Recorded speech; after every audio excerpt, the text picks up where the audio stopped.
Once again, we find ourselves looking into the book of Matthew, specifically looking at Jesus' interactions with his disciples. Now, we're still early on in his journey with the disciples, and so far we've looked at him calling some fishermen, some potential disciples who came and talked to him, and then we just finished looking at where he calms the storm, and the disciples are left with this kind of question of, who is this?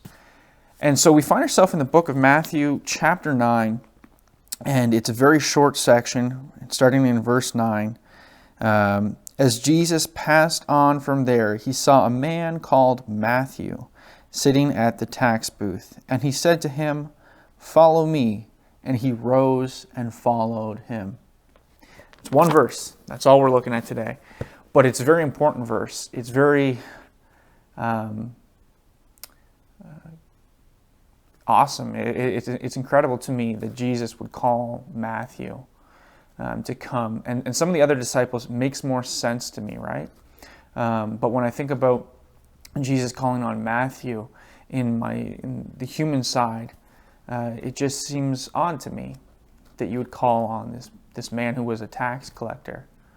Now, why is that a big deal that he was a tax collector? Well, it's a lot different. You know, we all pay taxes now. We pay tax on our gas, on our, I don't think our groceries, but on a lot of stuff, and then our income tax and your property tax and all this stuff. But at this time period, for these people, the Jewish people, they were being oppressed by the Romans, and they didn't like that. They didn't like the Romans. We've talked about that in a past video where we talked about the Roman centurion and the faith that he had and Jesus' response to him, but how the culture of the day would have felt about the Roman people. They certainly didn't like them because, well, they were taxing them. They came into their land and imposed their rules and imposed their ways on them.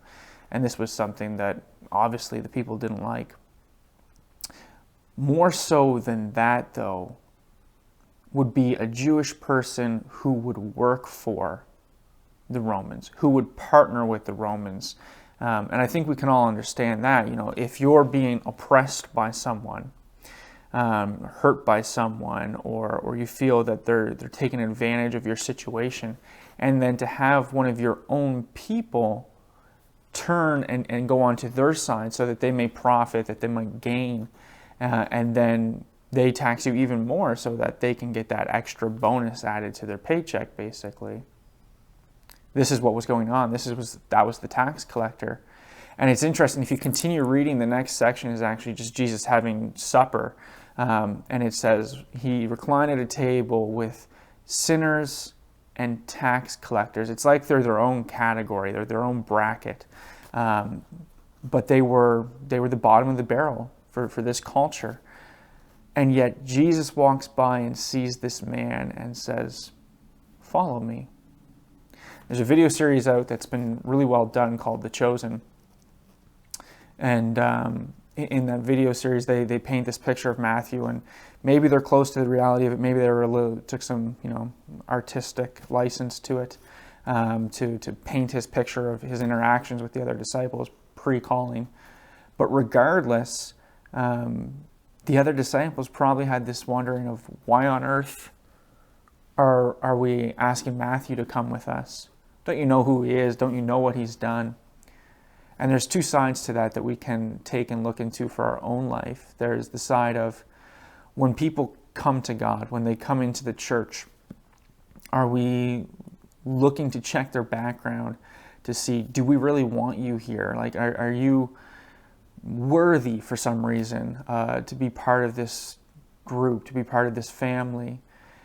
And we might not say that out loud as often, but sometimes people think that, and they look at someone's history of the problems that they faced, the lifestyle that they lived, and these sort of things. And when that person comes to God, they almost forget about the own grace that they've been given into their life, and then they question whether or not that person should be there. But Jesus doesn't. He says to them, "Come and follow me." And I would challenge you in those moments where you're looking at someone else thinking they shouldn't be here, that the things that they've done in their life, the the thoughts that they've entertained, or the attitude, or the culture groups that they've been partnered with. They shouldn't be here. I would remind you to think back to the own grace that God has given you in your life and recognize that neither should you. It's by God's grace and His forgiveness that we are here. And He desires that we all would come to know Him. And regardless of the things and the pain that we've gone through in our life and the sinful nature that's been in our past, God comes and says, I want to redeem you. I want to make you whole. And I'm willing to forgive those things that you've done. And that brings to the second side of it, from the point of view of Matthew. I feel bad for that guy, pre-following Jesus, to think of the amount of rejection and hurt and pain that he would have gone through. Could you imagine? Probably his family would have disowned him at this point and said, we want nothing to do with you. Could you imagine your son or your daughter, but in this case a son, your son going and working for the enemy and representing the enemy and taxing your neighbors and your friends, and when they get upset with the people who oppress them, they're getting upset with your boy. That would be really hard. And so he most likely lived with this sense of reject and having his own people be angry at him and treat him poorly, and because, well, he was treating them poorly. And then to have this rabbi, who he must have known some of his teachings, look at him and not say, you're unworthy, not spit at him and call him filth or condone his actions and his life and all those things and say that you need to be away from me because of what you've done, but rather to say, come and follow me. You'll hear people say these little phrases there every now and then. If I entered the sanctuary of a church, I would be struck down. No, you wouldn't. And that's the reality, is that we come before God knowing that we fall short. Romans, right? It says that all fall short. That we all miss the mark, but that God's grace is enough to cover that. And that's exactly the attitude we need to have, is that when we come before God, we recognize the sin in our life. We thank God that He's made a way that we might be restored and redeemed from that. And like Matthew, it's a matter of leaving the booth behind. Not returning to it the next day for your shift.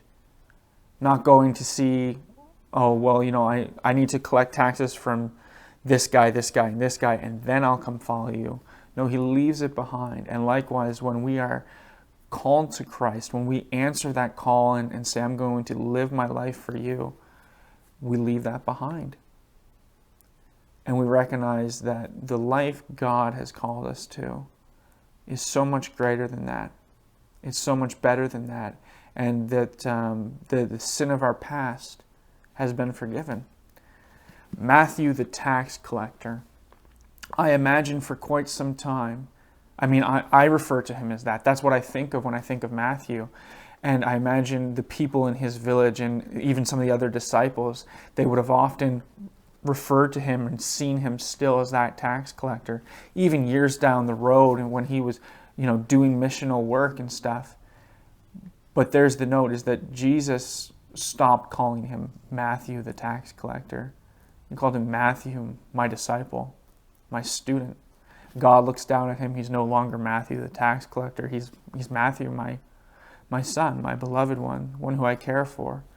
And similarly, the sin in your life, the problems in your life, the identity that you once held that was steeped in the world and steeped in the absence of the ways of God, that's no more. You're no longer, I'm no longer Chris, the fill in the blank of old lifestyles and old living. I'm Chris, chosen by God and His disciple and His son.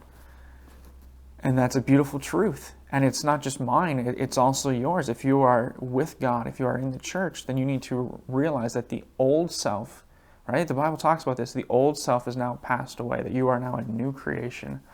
And Matthew, in that moment, there was a change in his life, an opportunity of, I am no longer tied to my mistakes. And neither are you.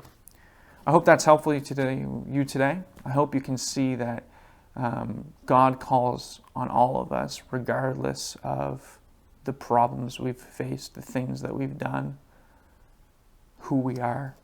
He desires to set us free from that.